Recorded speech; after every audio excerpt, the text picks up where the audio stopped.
पद्मश्री फूलबासन यादव के अपहरण की कोशिश करने वाले मामले में पुलिस ने त्वरित कार्रवाई करते हुए 5 आरोपियों को गिरफ्तार कर लिया। चौंकाने वाली बात तो यह है कि इस घटना के तार सीधे बेमेतरा जिले से जुड़े हैं, जिससे पूरे क्षेत्र में हड़कंप मच गया। पकड़े गए 5 आरोपियों में से 4 आरोपी अकेले बेमेतरा जिले के निवासी हैं। घटना का मास्टरमाइंड भी बेमेतरा का ही रहने वाला बताया जा रहा है।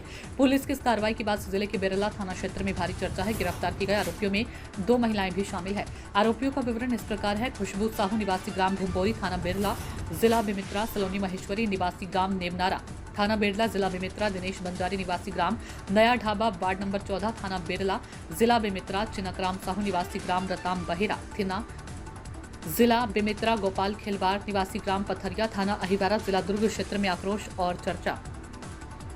बेरला थाना अंतर्गत आने वाले गांवों भिंबोरी, नेवनारा, नया ढाबा और बहेरा से आरोपियों की गिरफ्तारी के बाद स्थानीय लोग स्तब्ध हैं। क्षेत्र में चर्चा का विषय बना है। माननीय फूलबासन दीदी के अपहरण का प्रयास बेमेतरा के कुछ लोगों के द्वारा किया गया था, जिसे राजनांदगांव पुलिस की सतर्कता और सजगता के साथ उसे विफल किया गया है। घटना को अंजाम देने से पूर्व ही घटना को जो है विफल कर दिया गया। तो इस संबंध में बताना चाहेंगे कि कुछ महिलाओं के द्वारा उनके घर जाकर के सेल्फी लेने की बात पर, जो कि उनकी पूर्व में परिचित थी, उनके द्वारा स्कॉर्पियो में बिठा करके उनके अपहरण का प्रयास किया गया।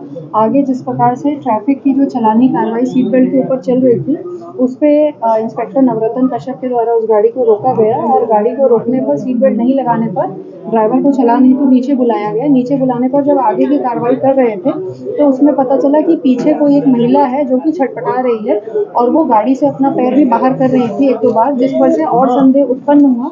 और उस पर जब सामने जाकर के चेकिंग की गई और सभी लोगों को उतारा गया तो उनके द्वारा बताया गया कि कोई उनकी बहन है जिसे मिर्गी का दौरा आ रहा है और उन्हें अस्पताल लेके जाया जा रहा है।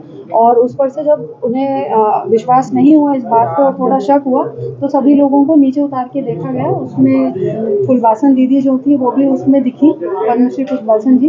और उसके बाद ट्रैफिक को थोड़ा सा शंका हुई और फिर उन्हें चिखली चौकी ले जाकर के प्रारंभिक पूछताछ की गई, जिसके बाद सुकुल दयान में उन पर एक अपराध कायम किया गया, जिसमें क्रिमिनल कॉन्स्पिरेसी और किडनैपिंग की धाराएं लगाई गई हैं। इस पूरे प्रकरण में जो पुलिसकर्मी सहयोगी रहे हैं, जिनकी वजह से पूरा प्रकरण विफल हुआ है और उनकी चालानी कार्रवाई का जो एमसीपी हमारे डीजीपी महोदय के दिशा निर्देश पर विजिबल पुलिसिंग के तहत लगाया जाता है, उसमें उनके नाम इंस्पेक्टर नवरत्न कश्यप, कांस्टेबल कपिल श्रीवास्तव, कांस्टेबल सुखदेव साहू, जिनकी वजह से पूरा प्रकरण जो है उजागर हुआ और बड़ी घटना होने से पूर्व ही इसे बचा लिया गया। और इस प्रकरण में हमारे द्वारा सभी कर्मियों को इनाम दिया गया है। साथ ही आईजी महोदय के द्वारा भी इनाम की घोषणा की गई है।